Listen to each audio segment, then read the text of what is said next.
निराकार स्वयं रचयिता परमात्मा ने इस सृष्टि पर एक ऐसी अद्भुत विभूति को भेजा जिनका जन्म अमृतसर में हुआ और लौकिक नाम उनकी माता श्री ने उनका राधे रखा।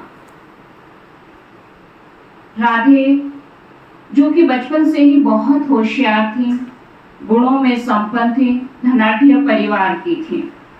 उनका व्यक्तित्व एक आम व्यक्ति की तरह नहीं था, लेकिन बचपन से ही सद्गुणों की वह धनी थी। मानव कल्याण, परमात्म भक्ति, ईश्वर की खोज, श्री कृष्ण से अधिक प्रेम, इस प्रकार के बालपन से ही उनके अंदर एक जिज्ञासा थी कि भगवान कौन है, श्री कृष्ण कौन है, क्या मैं उनसे मिल सकती हूँ। तो इस प्रकार की भक्ति वह करती थी। धीरे धीरे उनकी शरीर की आयु बड़ी होती गई, पढ़ाई में भी बहुत होशियार थी, हर कलाओं में मम्मा संपन्न थी।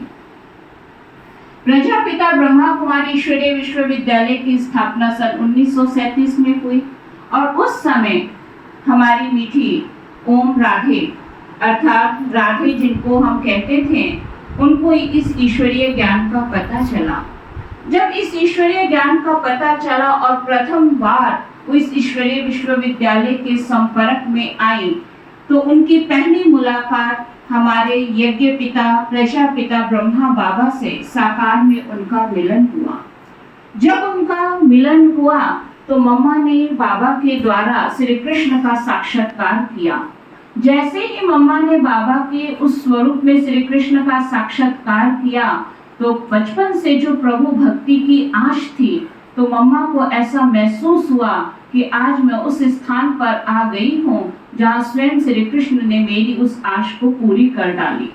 तब तक मम्मा को इस ईश्वरीय विश्वविद्यालय के ज्ञान के बारे में अधिक बातें नहीं पता थी और मम्मा एक ऐसी दुनिया में खो गई जो इसको हम स्वर्ग कहें, वैकुंठ कहें, उस सुखमय दुनिया का मम्मा ने एहसास किया, महसूस किया और उसके बाद इस ईश्वरीय ज्ञान को समझा।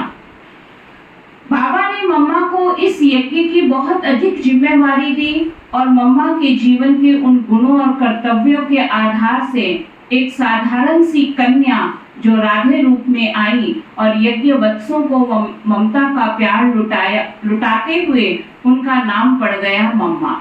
मम्मा माना कोई शारीरिक रीति से उनकी कोई विवाह नहीं हुआ था, शादी नहीं थी, जैसे हम भक्ति में देवियों के लिए सुनते हैं, दुर्गा, अम्बा, काली, शीतला, भवानी सब उनको जाके माँ कहते हैं, लेकिन अगर देखा जाए तो इनकी कोई शादी नहीं है, फिर भी ये जगत की माँ है। तो मम्मा भी जगत की माँ बनी अपने गुणों और कर्तव्यों के आधार पे। तो मातेश्वरी मम्मा एक ऐसी महान हस्ती थी कि उस गॉड फादर परमात्मा जो ऑलमाइटी अथॉरिटी है, उनका ब्रह्मा बाबा के तन में प्रवेश होना और उनकी शिक्षाओं का जब मम्मा ने अध्ययन किया, तो बाबा का कहना और मम्मा का करना बिल्कुल साथ साथ था। बाबा आज्ञा देता था, मम्मा उसका स्वरूप धारण कर लेती थी और इसीलिए मम्मा को आज हम भक्ति में अनेक रूपों से, अनेक नामों से उनको याद करते हैं। कोई ऊंचे पहाड़ों वाली कहती, कोई शेरा वाली माँ कहती, तो कोई चिंतपूर्णी माँ कहती, क्योंकि मम्मा ने इस साकार जगत में आकर अनेक आत्माओं को दुखों से मुक्त किया, विकारों से मुक्त किया, इस संसार को वो योगदान दिया जो आज तक ना किसी ने दिया है और ना भविष्य में कोई दे सकेगा।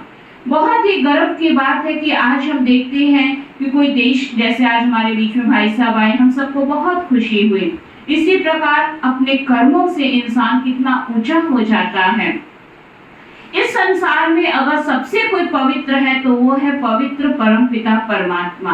और साकार जगत में अगर हम देखें तो श्री राधे और श्री कृष्ण जिनका सबसे ऊंचा स्थान माना जाता है। जब सृष्टि की शुरुआत होती है तो उस समय श्री लक्ष्मी और नारायण के रूप में इनका राज्य अभिषेक होता है।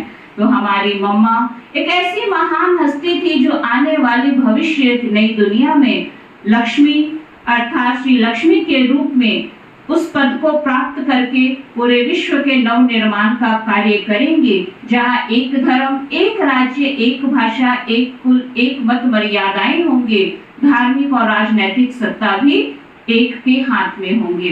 तो आज का ये जो दिवस है, जिसको हम बहुत ही प्यार से पुण्य स्मृति दिवस के रूप में मनाते हैं, आज का दिन है हमारी मीठी माँ से शक्ति लेने का।